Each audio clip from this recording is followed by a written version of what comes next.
बिस्मिल्लाहिर्रहमानिर्रहीम। अस्सलाम वालेकुम। कैसी है मेरी YouTube family. Asha health and beauty tips में खुश आमदीद।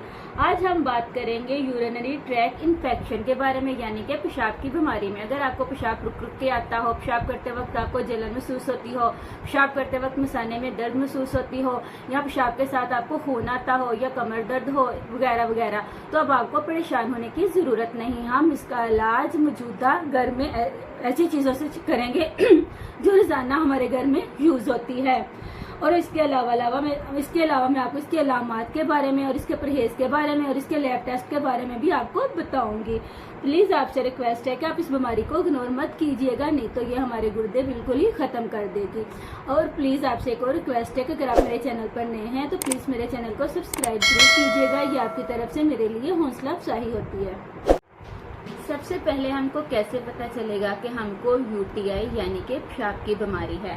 क्या आप जब पेशाब करते हैं आप ये देखिएगा कि आपके फ्लश में पेशाब की जाग तो नहीं बन रही। अगर जाग बन रही है तो जाग कितने टाइम तक आपके पेशाब की रहती है। अगर तो ज्यादा टाइम तक आपके पेशाब की जाग है तो आपको यकीनन यूरिन का और गुर्दों का इन्फेक्शन है। क्या आपको पेशाब बार बार आता है? क्या पेशाब आपको रुक रुक के आता है? क्या पेशाब करते वक्त आपको जलन महसूस तो नहीं होती?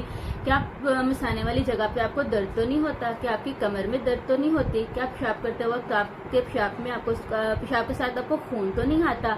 अगर आता है आपको पेशाब के साथ खून तो आपको हेमाचूरिया का मसला है।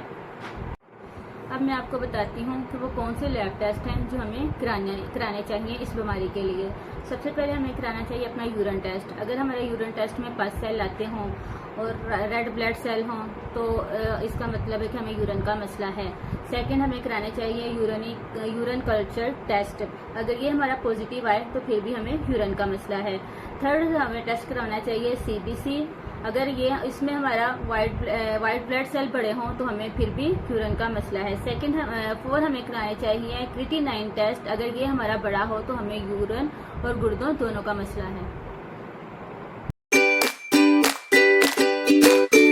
चलते हैं हम अपने इलाज की तरफ। जैसा कि मैंने आपको बताया था कि मैं आपको इलाज ऐसे बताऊंगी जैसे हम रोजाना उस चीज से इलाज बताऊंगी जो हम रोजमर्रा में रोजाना हमारे घर में यूज होती है।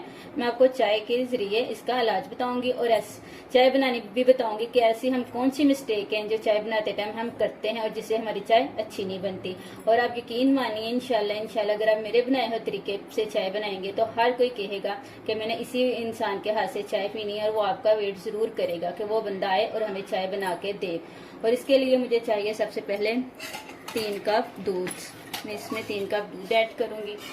अब मैं आपको बताती हूँ सबसे पहले हम मिस्टेक कौन सी करते हैं। फर्स्ट मिस्टेक हमारे से कौन सी होती है, हम जब चाय बनाते हैं तो फ्लेम लो या मीडियम होता है, लेकिन हमें फ्लेम हाई चाहिए, जिसकी वजह से हमारी चाय अच्छी नहीं बनती। और इसके लिए हमें हाफ कप पानी भी इसमें ऐड करेंगे ताकि हमारा दूध अच्छे से पक जाए। और अब इसको अच्छे से बॉयल आने देंगे। 1 या 2 बॉयल आने के बाद हम इसमें दूसरी चीजें ऐड करेंगे।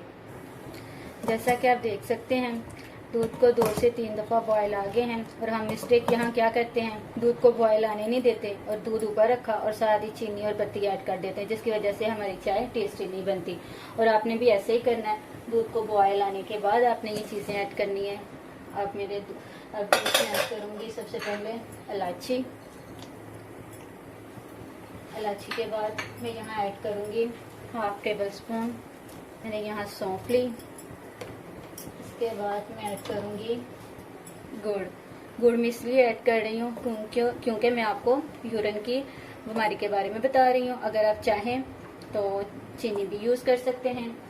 चीनी अपने टेस्ट के हिसाब से आप यूज कर सकते हैं, कम या ज्यादा। इसके बाद मैं लास्ट में इधर ऐड करूंगी पत्ती भी आपने अपनी टेस्ट के हिसाब से ऐड करनी है। और लास्ट मिस्टेक जो हम करते हैं वो ये कि हम चाय चीनी और पत्ती जब ऐड करते हैं तो फौरन ही चाय को 1 या 2 बॉयल आ जाए तो हम नीचे उतार देते हैं, लेकिन ऐसा नहीं करना जैसे मैं कर रही हूँ। चाय को अच्छे से जब बन जाए आपकी ऐसे आपने अच्छे से फेंटना है। उसके बाद आपने फ्लेम बंद करना है। आप देख सकते हैं